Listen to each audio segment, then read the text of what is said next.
buen fin de semana. Bueno, nos acompaña el flamante congresista Fernando Rospigliosi, también de Fuerza Popular, y lo primero que queríamos es, bueno, agradecerle la entrevista, pero preguntarle, ¿hay aquí solamente un problema de mal manejo económico o también podría haber un componente político detrás de esto? Fernando, buenas noches, Mávila.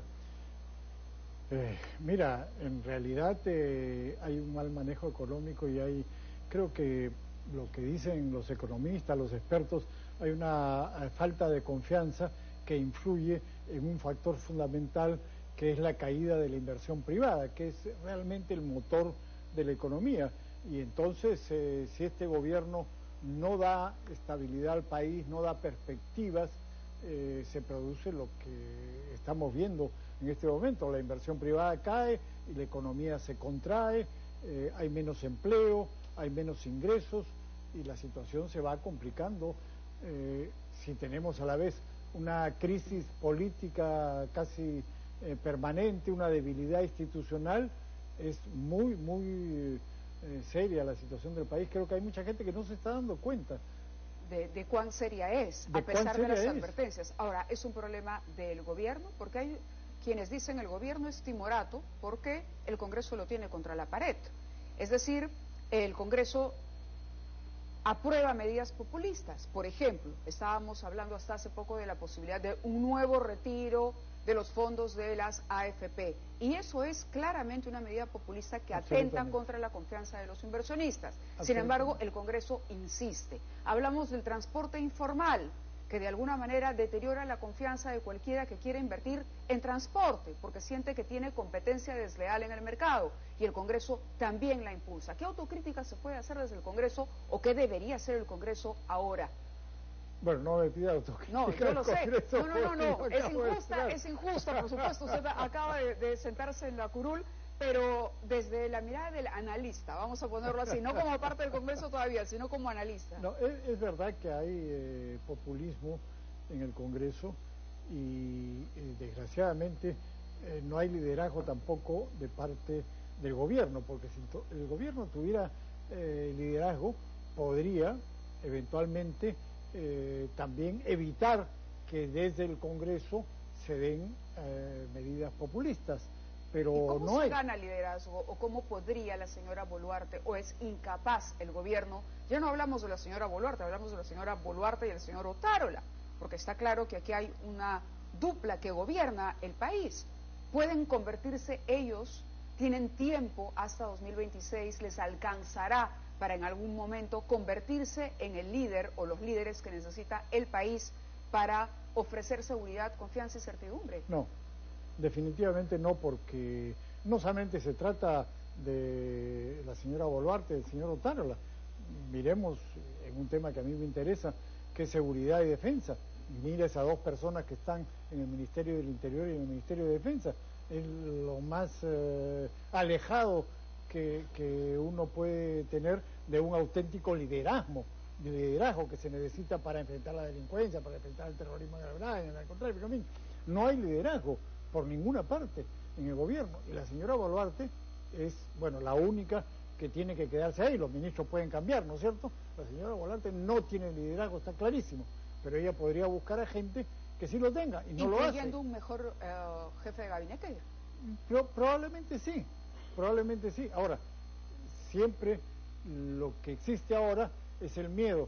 El congresista Anderson, por ejemplo, critica al ministro de Economía, con justificada razón, creo yo, pero siempre hay el miedo de que de repente sale este señor Contreras y ponen a uno peor. Claro, y ese es el problema, porque el miedo es la peor emoción contra la economía. Nadie puede apostar con miedo. Entonces estamos sosteniendo algo porque tenemos miedo de que mañana sea peor de lo que tenemos hoy. Entonces, ¿qué hacemos? Mira, y el problema es la incertidumbre, porque nadie sabe qué va a pasar mañana o pasado mañana.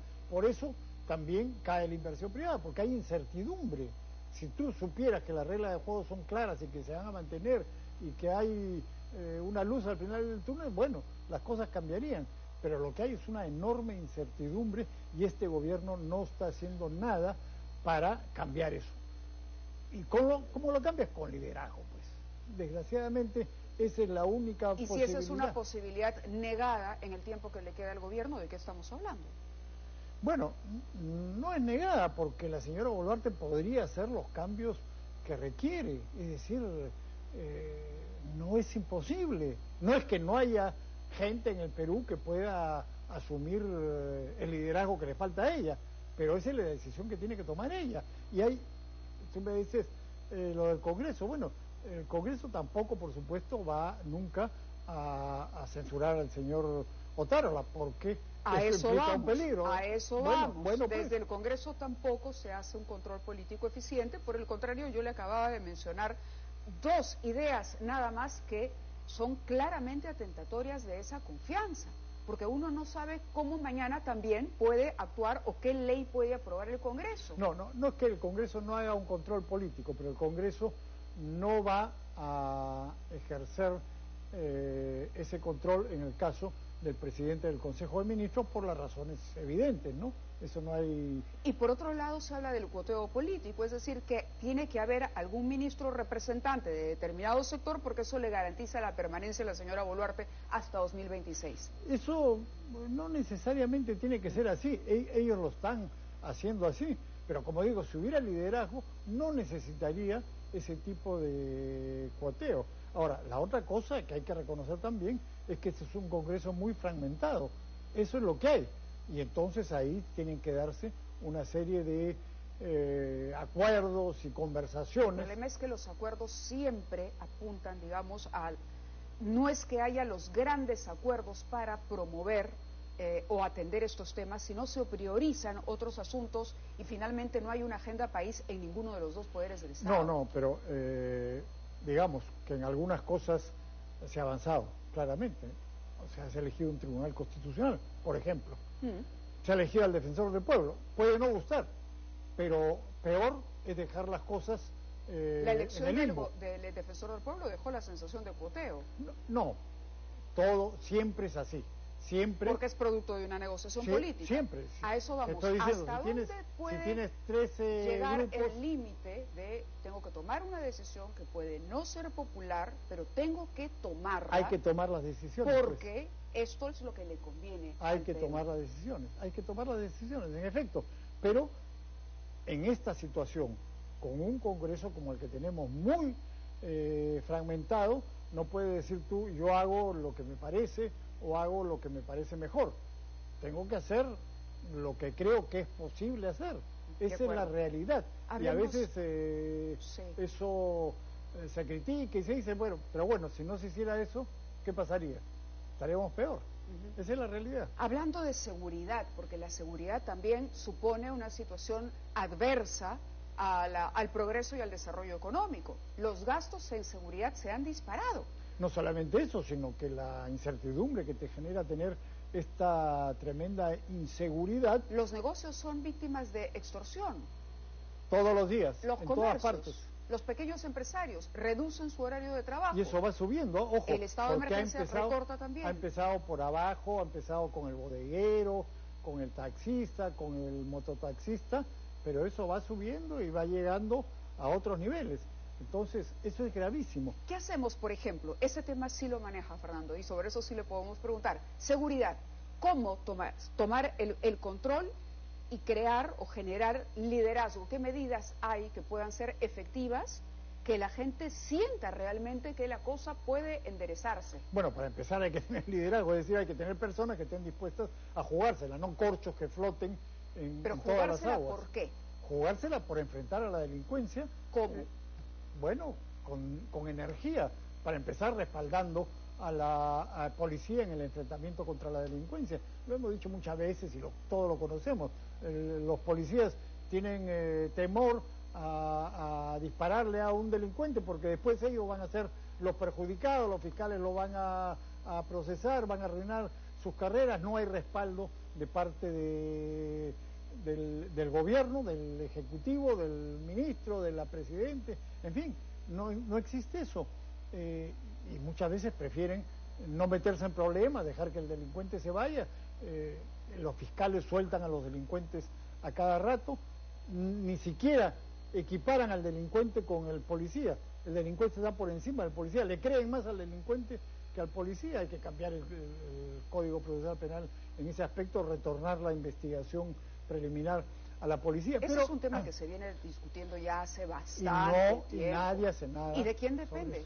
Bueno, del Congreso y ahora también del Ejecutivo, porque se le han dado facultades delegadas. Claro, esta norma, por ejemplo, 30 años de prisión para quien roba un celular. Es una tontería, es un absurdo, o sea, es totalmente desproporcionado.